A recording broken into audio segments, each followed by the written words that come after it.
നിങ്ങളുടെ ഇഷ്ട പരമ്പരകൾ എക്സ്ക്ലൂസീവായി സൺ നെക്സ്റ്റ് ആപ്പിലൂടെ തികച്ചും ഫ്രീ ആയി ഇപ്പോഴേ ആപ്പ് ഡൗൺലോഡ് ചെയ്യൂ.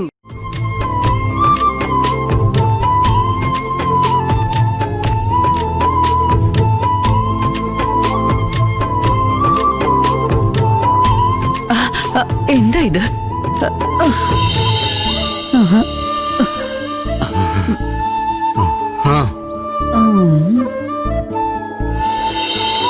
അതൊന്നും അല്ല.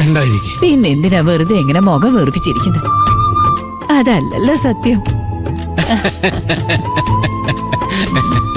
My darling.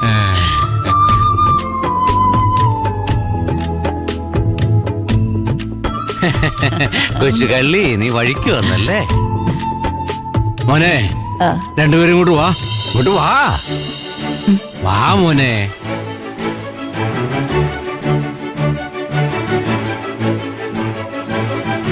ആരവര്? ഇവരെന്റെ പുതിയ ഫ്രണ്ട്സ്.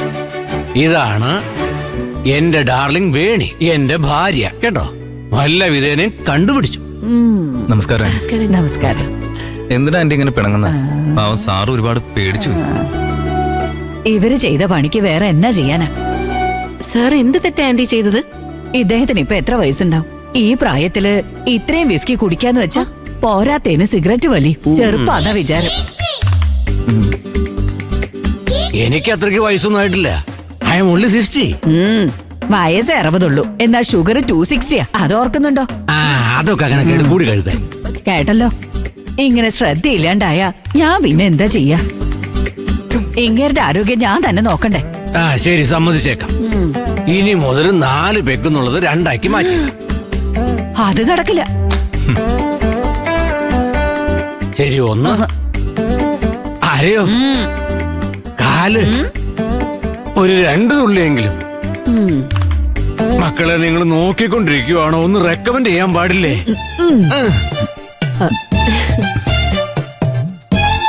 ഇതിനെന്തത്ര ചിരിക്കാനുള്ളേ? അല്ല, എങ്ങനെ ഈ പ്രായത്തിലും ഇത്രയും സ്നേഹത്തോടെ ഹാപ്പി ആയിട്ടിരിക്കാൻ പറ്റുന്നേ? അതെന്താ ഇപ്പോഴൊന്ന്? എന്റെ വയസ്സായ എല്ലാം മാറൂന്നാണോ?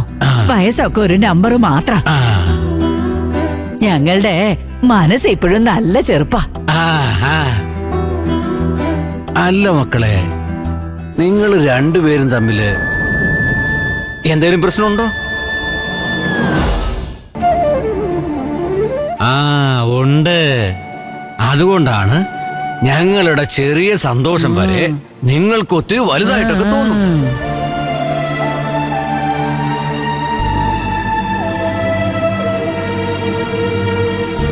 അതൊക്കെ പോട്ടെ. ഞങ്ങൾ രണ്ടുപേരും വിവാഹം കഴിക്കുന്ന സമയത്ത് ഞങ്ങളുടെ പ്രായം എത്രയെന്ന് അറിയാവോ നിങ്ങൾക്ക്? അപ്പോ ഞങ്ങള് രണ്ടാള് കോളേജില് ഫൈനൽ ഇയർ പഠിച്ചോണ്ടിരിക്കും. ഞങ്ങളുടെ കല്യാണത്തിന് ഞങ്ങളുടെ 2 പേരുടെ വീട്ടുകാര് സമ്മതിച്ചില്ലായിരുന്നു. കാരണം ചോദിച്ചപ്പോ ഓരോന്ന് പറഞ്ഞു. ഞങ്ങളൊരു തീരുമാനം എടുത്തു. വീട്ടുകാരുടെ ഇഷ്ടത്തിന് നിന്നുകൊടുത്ത് ഫ്യൂച്ചറിൽ കരയാനാവണ്ടെന്ന്. അതാണ് അതാണ് അപ്പൊ മുതല് എനിക്ക് ഇവളും ഇവൾക്ക് ഞാനും. ഞങ്ങൾ എന്താണെന്ന് ഞങ്ങൾക്ക് 2 പേർക്ക് നന്നായിട്ടറിയാം. എന്ത് പ്രശ്നം വന്നാലും ഈ സ്നേഹം ഒട്ടും കുറയാൻ പാടില്ലെന്ന് അന്നേ തീരുമാനം എടുത്തത് തന്നെയാ. ഈ നിമിഷം വരെയും അത് പോയിക്കൊണ്ടിരിക്കുന്ന അങ്ങനെ തന്നെയാ.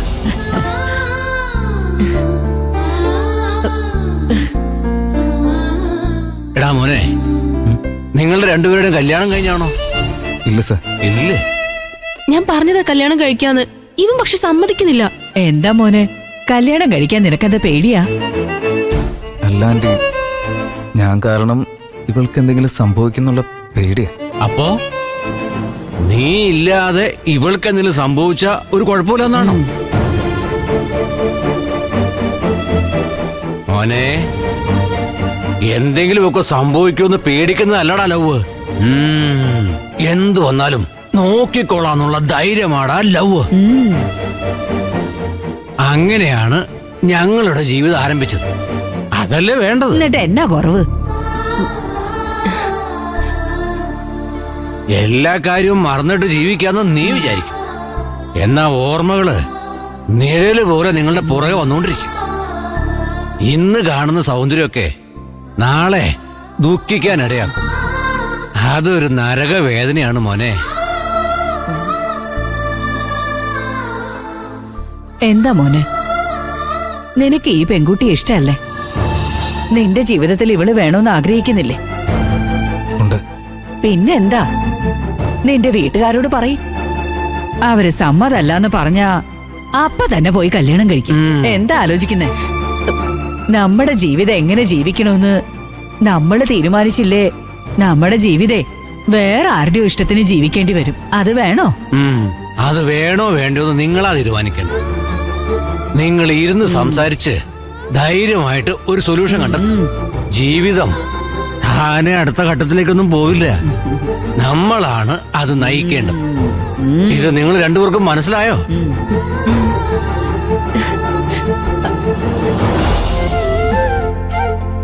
അവരെ വെറുതെ വിട്.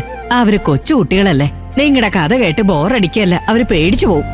നോക്കു മക്കളെ, ഈവനിങ് ഞങ്ങൾ ഈ പാർക്കിലുണ്ടാവും. ഇവിടെ വന്നാ ഞങ്ങളെ കാണാൻ പറ്റും. വരട്ടെ? ശരി മോനെ, ഇത് പിടി. ഇതാണ് എന്റെ കാർഡ്. നിങ്ങൾക്ക് എപ്പോ എന്ത് ഹെൽപ്പ് വേണമെങ്കിലും ഞങ്ങളെ വിളിച്ചാ മതി. എന്താ, ഓക്കെ അല്ലേ? By anti. വേഗം നടക്ക.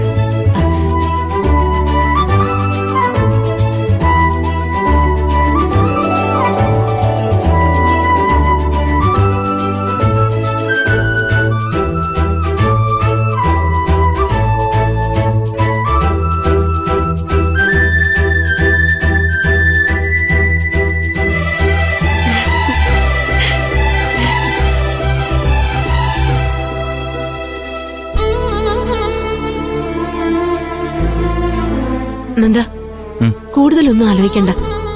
അവര് പറഞ്ഞതാണ് കറക്റ്റ്. നമ്മൾ രണ്ടുപേരും ഒരുമിക്കുമ്പോ മാത്രമേ ജീവിതത്തിൽ സന്തോഷം ഉണ്ടാകൂ. അതിനു വേണ്ടിയെങ്കിലും നമ്മൾ കല്യാണം കഴിക്കണം നന്ദ. നന്ദ, ഇത് ഞാൻ എനിക്ക് വേണ്ടി പറയുന്നതല്ല. എത്രയും പെട്ടെന്ന് നമ്മുടെ കല്യാണം നടന്നാലേ എന്റെ അച്ഛൻ നിന്നെ ഇനി ഉപദ്രവിക്കാതിരിക്കുള്ളൂ. മനസ്സിലാക്ക്. ഞാൻ പറയുന്നതൊന്നും അനുസരിക്കുന്നെന്താ? നാളെ തന്നെ നമുക്ക് പോയി അമ്പലത്തിൽ വെച്ച് കല്യാണം കഴിച്ചാലോ? അതിനുശേഷം ഇത് എപ്പോഴാണോ നമ്മുടെ രണ്ടുപേരുടെ വീട്ടിൽ അവതരിപ്പിക്കാനുള്ള സമയമാവുന്നത്, അപ്പം നമുക്ക് അവരോട് പറയാം.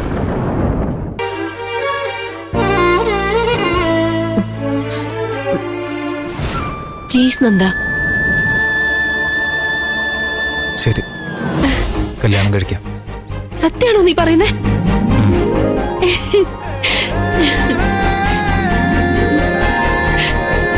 എനിക്കിത് മതി നന്ദ. നമ്മുടെ കല്യാണം കഴിഞ്ഞു കഴിഞ്ഞാൽ പിന്നെ എന്റെ അച്ഛൻ നിന്നെ ഒന്നും ചെയ്യാൻ പോകുന്നില്ല. കല്യാണം കഴിഞ്ഞാ നിന്റെ അച്ഛനൊന്നും ചെയ്യില്ലായിരിക്കും. പക്ഷെ എന്റെ അമ്മ, അയ്യോ, എന്നെ കൊല്ലുന്നുള്ള കാര്യം ഉറപ്പാ. ജോലിക്ക് പോയി തുടങ്ങിയപ്പോ പ്രേമത്തിലൊന്നും വീടരുതെന്ന് വാക്ക് പറഞ്ഞിട്ടാ ജോലിക്ക് വിട്ടത്. അയ്യടാ, വീട്ടുകാര് പറയുന്നത് പോലെ അനുസരിക്കുന്ന ഒരാള്. ദേ നോക്ക്, എന്നെ കല്യാണം കഴിക്കാൻ ഉദ്ദേശമില്ലെങ്കിൽ എന്റെ അച്ഛൻ കൊല്ലുവോ നിന്റെ അമ്മ കൊല്ലുവോന്നൊന്നും എനിക്കറിയില്ല. പക്ഷേ ഞാൻ ഉറപ്പായിട്ട് നിന്നെ അങ്ങ് കൊന്നുകളയും. എന്താ താനെന്തിനെങ്ങനെ പേടിപ്പിക്കുന്ന? പേടിപ്പിച്ചതൊന്നും അല്ല ഞാൻ. നീ ഈ ജന്മം എനിക്കുള്ളതാ. എന്നെ ഒഴിവാക്കിയിട്ട് പോവാനെങ്ങാൻ പ്ലാൻ ഉണ്ടെങ്കിലേ മോനെ, നിന്റെ കാര്യം തീരുമാനവും പറഞ്ഞേക്കാം. ശരി, ആയിക്കോട്ടെ. ശരി, ഞാൻ എന്റെ ഫ്രണ്ട്സിന് ഫോൺ ചെയ്ത് അമ്പലത്തിൽ വേണ്ട അറേഞ്ച്മെന്റ്സ് ഒക്കെ ചെയ്യാൻ വേണ്ടിട്ടൊന്ന് പറയട്ടെ.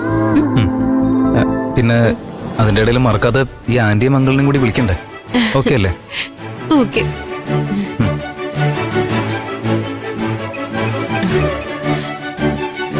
ഹലോ രേവതി.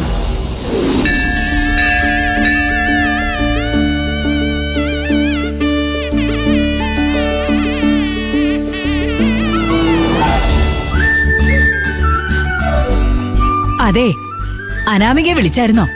എന്താ വിളിച്ചില്ലേ? അവര് പുറപ്പെട്ടിട്ടുണ്ട്. ഇങ്ങ എത്താറായിന്നാ തോന്നുന്നത്. അതൊക്കെ പോട്ടെ, നീ ആരാ? ഞങ്ങൾ അനാമികയുടെ ഫ്രണ്ട്സാ. ഞങ്ങൾ നന്ദയുടെ ഫ്രണ്ട്സാ. അല്ല, നിങ്ങളാരാ? ഞങ്ങളും അനാമികയുടെ ഫ്രണ്ട്. അല്ല, അവരെങ്ങനെ വരുമെന്നാ പറഞ്ഞേ? കാർ അയച്ചിട്ടുണ്ട്. അവരതില് വന്നോണ്ടിരിക്കുക.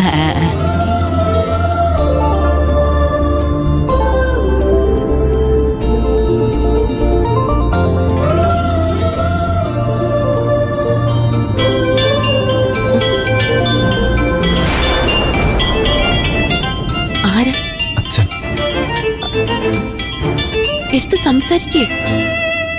അനാമിക, ഞാൻ എന്താന്ന് വിചാരിച്ച പറയാ. എന്തെങ്കിലും പറഞ്ഞൊന്ന് അഡ്ജസ്റ്റ് ചെയ്യുന്നേ. ഹലോ അച്ഛാ. നീ എവിടെയാ? എന്തായി കാര്യങ്ങള്? ഇന്നലെ രാത്രി നീ വീട്ടിലേക്ക് വന്നില്ല. പോലീസ് സ്റ്റേഷൻ വിളിച്ചു ചോദിച്ചപ്പോ നീ അവിടുന്ന് പോയെന്നും പറഞ്ഞു. അതൊന്നുമില്ല അച്ഛാ, ഞാൻ ഇപ്പൊ ഓഫീസിൽ തന്നെയാ. ഓഫീസിലോ? അത് അച്ഛാ, അർജന്റായിട്ട് ഒരു ജോലി തീർക്കാനുണ്ടെന്ന് പറഞ്ഞപ്പോ, പക്ഷെ ഞാൻ ഇന്ന് രാത്രി ഉറപ്പായിട്ടും വീട്ടിലേക്ക് വരും. എന്താണെങ്കിലും നിനക്കൊന്ന് ഫോൺ ചെയ്തുകൂടായിരുന്നോ? അമ്മയാണെങ്കിൽ ആകെ വിഷമിച്ചിരിക്കുക. നീ അമ്മയോടൊന്ന് സംസാരിക്കേ. കൽപ്പന, ഇന്ന് സംസാരിക്കേ. അമ്മ അമ്മ ഹലോ നന്ദ, അമ്മ എന്തു പറ്റിയടാ? എന്താ ഇന്നലെ വരാഞ്ഞത്? അമ്മ, ഒരു ജോലിയുടെ കാര്യമായിരുന്നു. അർജന്റായിട്ട് വരേണ്ട അവസ്ഥയായിപ്പോയി. അതാ ഞാൻ വരാതിരുന്നത്. കുഴപ്പമൊന്നുമില്ലല്ലോ? നീ ഇപ്പൊ ഓക്കെ അല്ലേ?